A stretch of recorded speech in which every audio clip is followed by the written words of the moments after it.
Steve Shepheard returns from Queensland after a frantic effort to redesign the suspension for his Evo 10 between rounds.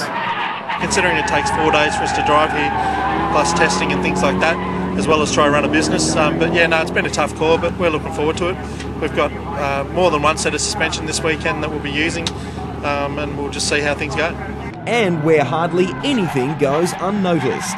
Yeah, I thought we were in trouble for a second there. We had to pull a handbrake on coming into that corner, and it's not a handbrake corner, so it was fun. It was good fun. It's not a good way to start, is it? Not really, but this is supposed to be about fun tonight. I mean, yes, the goal is to try and do a good time, but at the end of the day, the crowd loved it, and we probably only lost a second, so it was worth it.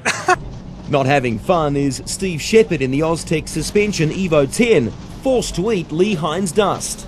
One of the boys had a flat tyre and pulled out in front of us and cost us, I don't know how much time in the dust, which is very annoying. Normally you sort of have a flat, if you know there's a car coming behind you within QE, you sort of pull over, wait for him and then follow after him, but not the happiest person in the world today.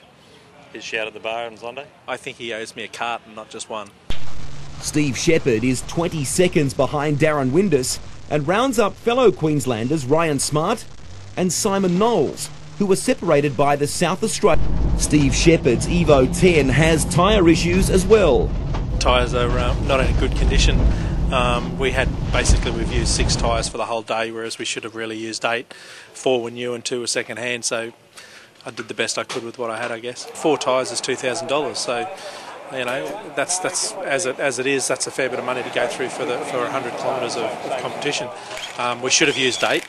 Tomorrow, if everything's going right, we'll use 8. But yeah, it's a lot of money for 100 Ks. And it's not just tyres that are costing the Queenslander. New suspension all round since Canberra is reaping benefits, but at a price. Yeah, we've had to spend quite a lot of money in between Canberra and now, but it was a decision we had to make. The car's certainly going well. Probably not as good as my pocket at the moment, but no, it's going well. And Steve Shepheard fires the Oztec suspension Evo 10 up the leaderboard, third quickest on the last pass of the heat. Pity Brett didn't share that little gem with Steve Shepheard. The Queenslander missing a braking marker and electing to execute a handbrake turn to back it in and hopefully cause less damage to the car. Steve Shepheard's Mitsubishi isn't looking the way he wanted this morning, but his approach to the day is limited by the thought the Evo 10 is not looking so flash after a night out of control on the town. You're prepared to take a risk with a car when it's straight. You just accept that it's a risk you take. But when it looks like this and you sort of think, I'm going to take it home maybe uglier, that's not a good thought. But at the end of the day, I think my mum normally says to me, drive it like you stole it, and that's what we're doing.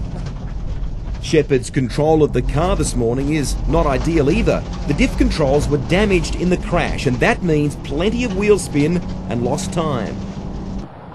Steve Shepheard started the day with the roughest looking car in the field. Right now, the Oztec suspension Evo 10 isn't looking quite so shabby against some competition that's fallen foul of the WA countryside. And despite his own dramas, he's been consistent. We're just lucky we're able to keep it on the road with the damage we've done, I guess. Some of the boys have been pretty unlucky this weekend, but you got to be there at the end, I guess.